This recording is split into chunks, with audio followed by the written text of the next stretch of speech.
I'm Leah Lane, an award-winning travel writer and author of Places I Remember, Tales, Truths, Delights from 100 Countries.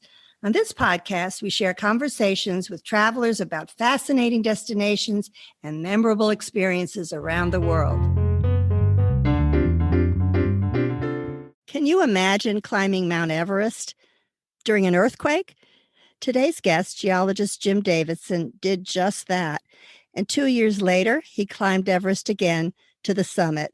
In his new book, The Next Everest, Surviving the Mountain's Deadliest Day and Finding the Resilience to Climb Again, he provides a gripping account of a series of avalanches on Everest, April 25th, 2015, which followed a powerful earthquake in Nepal. From his 36 years as a high-altitude climber and expedition leader, Jim distills compelling stories and uplifting lessons about how to be resilient and reach high goals. This can help all of us learn how to recover from setbacks, adapt to change, and face uncertainty in travel situations. Welcome, Jim. It's great to be with you, Leah. Thank you. Before we talk about Everest, let me ask a few background questions. What influenced you to become a mountain climber? Well, I grew up in Massachusetts, so I wasn't all that sort of mountain-oriented, but I started working for my dad's industrial painting business when I was about 9 years old. And by the time I was 12, I was climbing up on roofs with my dad. And by the time I was 15, I could operate a crane before I could drive a car, literally. So I learned to work in a small team in a dangerous situation to get a task done. So I kind of grew up like that. And then when I discovered backpacking and mountain climbing when I was 19, I realized I can take those same skills, but apply them in a much prettier setting of the mountains. And that was it. I fell in love with the mountains. Wow, that was not the story I expected. Fascinating. So where have you climbed around the world besides the Himalayas? I've climbed all across the United States, probably 15 or 20 different states.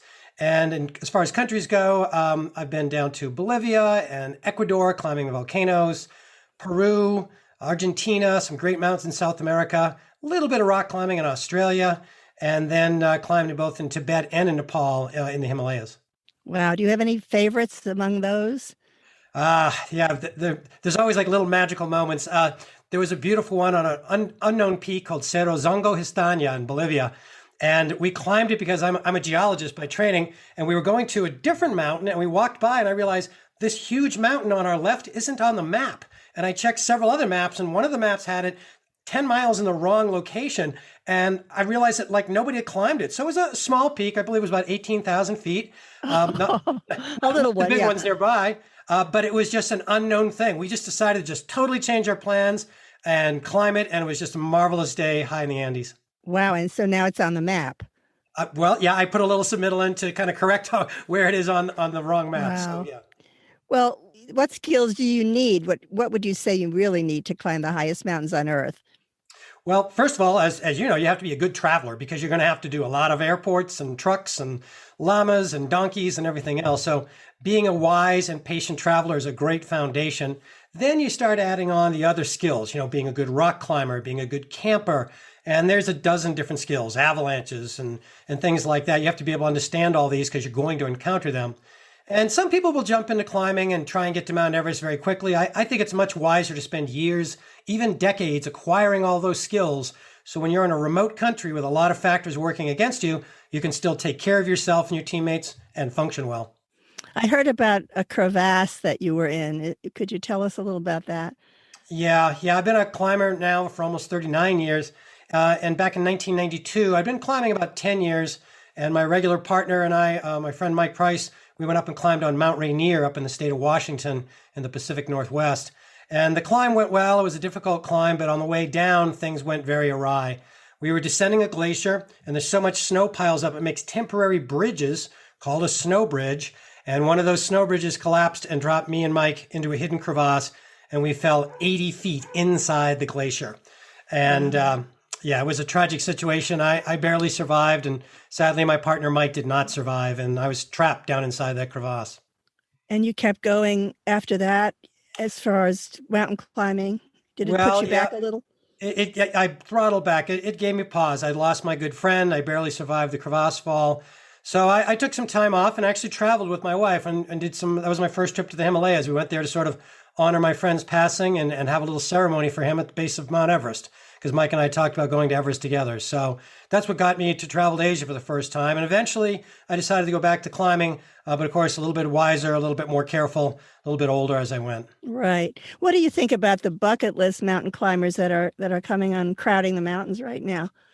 Well, I think it maybe starts from a good place, which is people want to travel. People want to experience things, just like you and I have been fortunate to do. So I think it's great that they do that. But I think kind of what I talked about a moment ago, which is if you jump on and you have this accelerated path that you want to be climbing Everest in 3 years or 5 years, or I would say even 10 years is too soon.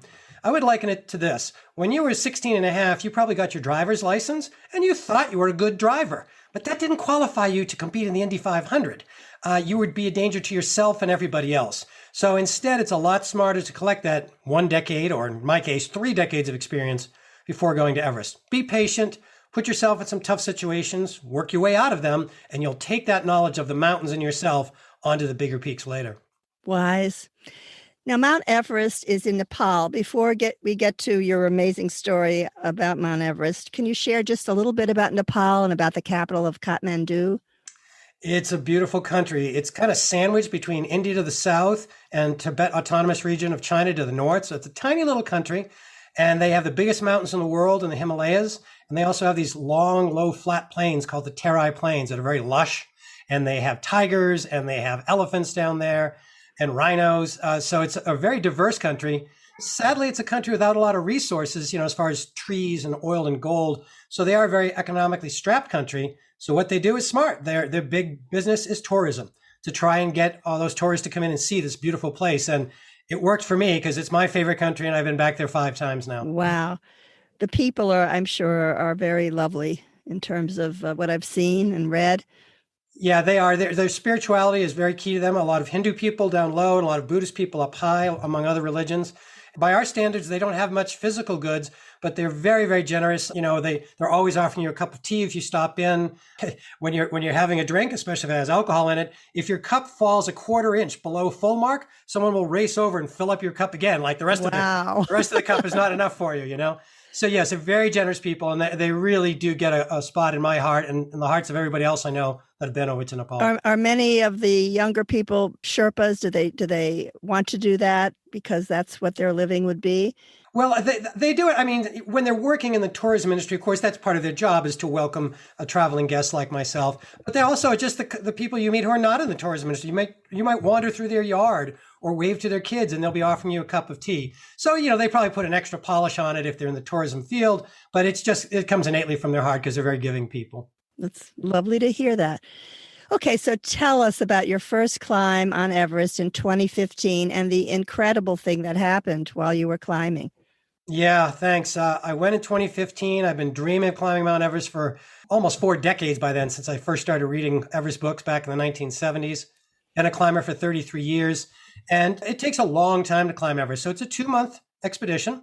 We climb a lot of lower peaks to get our bodies used to the thin air, because at 18,000 feet, there's half the amount of air that there is at sea level. So there's not much oxygen.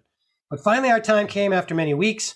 And on April 25th of 2015, we moved from base camp at 17,500 feet up to Camp 1 at almost 20,000 feet. And we settled in our tents and took a little rest. And at 11:56 a.m. Nepal Standard Time, the glacier started to move and avalanches started pouring down as the biggest earthquake in 81 years slammed into Nepal. Unbelievable. And there you were on the mountain. What happened? Yeah, we were in our tents and we heard one avalanche come down a 4,000-foot vertical wall next to us. That really didn't give us much of a signal, though, because that happens fairly often on Everest. And then we heard a second avalanche come down on the opposite wall, 6,000 vertical feet. And as we started to scramble out of the tent, because we knew we didn't want to be in the tent when the avalanches hit, because the tent can help drag us further under the snow. As we started to race out of the tent, all of a sudden our tent shot up into the air about 8 inches and dropped back down. And then went back up again and back down. And that's when the waves of the earthquake were rippling through the Khumbu Glacier. And being in the tent was like being on a life raft in the ocean going over ocean swells. And that's when I knew we were in the middle of a huge earthquake. And what happened then? We managed to survive those initial avalanches, partly due to luck because they ran out of speed before they hit us, and partly to do because we listened to prior travelers. Prior climbers and Sherpas over the decades had said, don't camp too far over there nor too far over there. Right here in the middle is the safest spot. So we were in a favorable spot because we listened to, institutional knowledge passed down by prior travelers and climbers. We managed to survive at my camp at Camp 1, but sadly there was an even bigger tragedy down in base camp. There they had a giant avalanche, except instead of being wind and snow like ours, their avalanche was rocks, lots and lots of rocks. And a wave or a tsunami of rocks went right through the middle of base camp, sadly wounded 70 people and killed 18 people, and it made it the deadliest day ever on Mount Everest. Oh my goodness. How did you get off? Yeah, we were stuck for about 2 days. We wanted to get back down to base camp to try and help out the Everest community with the injuries and the fatalities at base camp. But we were stuck at Camp 1 because a different avalanche had wiped out our rope and ladder system to go back down to base camp. So we were truly marooned temporarily at Camp 1. We were stuck there for about 2 days. We had more aftershocks. We had more avalanches that didn't quite reach us.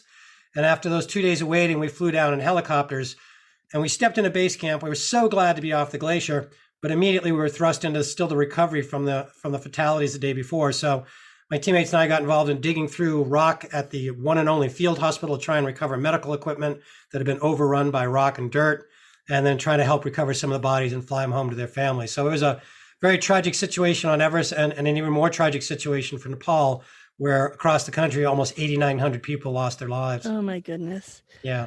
Yeah. Well, I know you went back to Everest 2 years later. Did you hesitate about going back?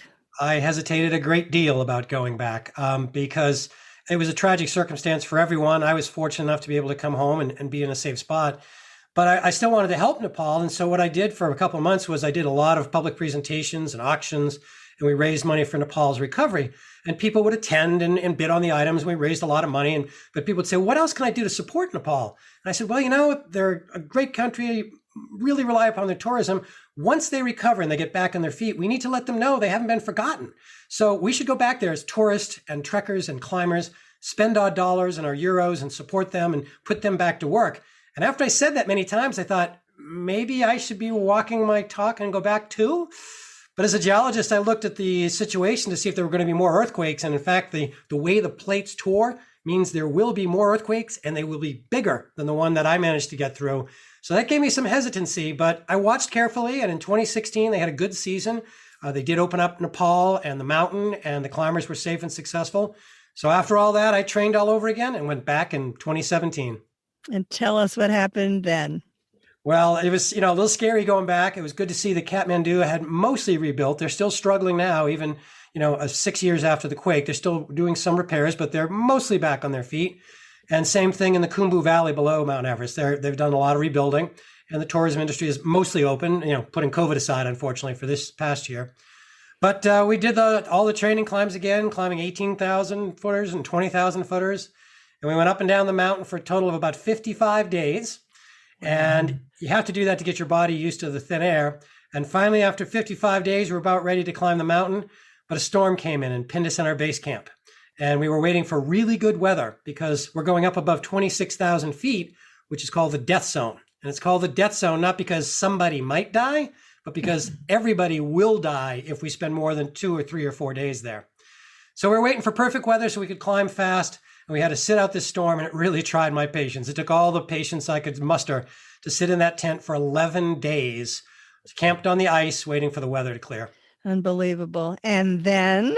And then the weather cleared, as it always did. As being a traveler, you're going to get bad weather, but if you wait it out, the storm will pass, and you will get that sunny, beautiful view eventually. And so after 11 days of waiting, the weather cleared, and we made our 5-day climb to the top. And everything went pretty smoothly. It was very difficult, but found myself on the summit ridge about 100 feet below the summit, just as the sun was breaking over the eastern plains of Tibet. And at about 4:19 in the morning, with my trusted Sherpa PK, we managed to summit Mount Everest on a beautiful Congratulations. Morning. Thank you very much. A magnificent story. We have many travelers listening who have encountered difficulties as they travel, although compared to your story, missing a plane or getting sick doesn't seem quite as bad as surviving earthquakes and escaping from a crevasse. What final advice would you give them about resilience? I think, when bad things happen when you're traveling or at home, when a pandemic hits or an economic thing goes wrong, you've got to look inside yourself and find your source of resilience. Is it your loved ones? Is it the person that raised you, your faith, whatever, gives your resilience strength? Look to that and try and lift yourself up a little bit. And as soon as you can pick your head up and look around, try and find somebody else to uplift as well. Because going on a trip, going through life is challenging, and you may be having a bad day and maybe I can help you out. And then next week on a trip, I'm having a tough day and you'll need to help me out. So really what it is trying to be as resilient as you can in the moment, lift others up, and then later on they'll help lift you up. And I think that's true whether it's a tough situation like we're stuck in an airport or whether we're all stuck in a pandemic. We have to try and add to each other's resilience and try and make it through the tough times until things can get a little bit better again. Excellent. Are you planning any other summiting in the near future? Well, as I shared in my book, The Next Everest, I'm a lifelong climber. I've been at it for 39 years. I'm a little older now and not quite as fast as I used to be, but it's hard to make me quit. So yes, I'm going to keep on climbing for sure. I live in Colorado, so we climb peaks up to 14,000 feet nearby. And I still try and go on an expedition about every other year. I went to Peru in 2019. This year, things clear out better with COVID once it's safe to travel. Maybe the Mexican volcanoes or maybe back to a beautiful country like Ecuador. Sounds great. Well, the name of the podcast is Places I Remember. I would guess that one of the places you remember most is the summit of Mount Everest. What do you remember about reaching the summit that can offer life lessons to help us all as we travel the world? Yeah, it really is burned into my memory, standing on that ridge at 29,000 feet, watching the stars disappear and the sun coming over the plains. It took me a long time to get there. And, I've been striving for it. And, you get those goals and you want to do those goals, but it is really true that it's what the journey can do for you, how the journey will refine you into a better version of you, the good days and the bad days. So I didn't have any huge celebration when I summited. I just felt very humbled that I was able to take this journey and get there, and very grateful for the people that had helped me and the things I'd learned along the way. So it really is not so much about ticking that thing off as going on the journey to learn what you're supposed to learn and becoming a better version of you. I think that's what travel does for us, and I think that spills over in a good way into our lives. It's wonderfully said. Well, Jim's book is The Next Everest, Surviving the Mountain's Deadliest Day and Finding the Resilience to Climb Again. I think we all learned more about the metaphorical mountains in our lives, especially useful in our current times and as we travel the world. Thank you so much, Jim Davidson, for sharing your testament to the resilience of the human spirit when faced with uncertainty and tragedy. My pleasure. Thanks for having me.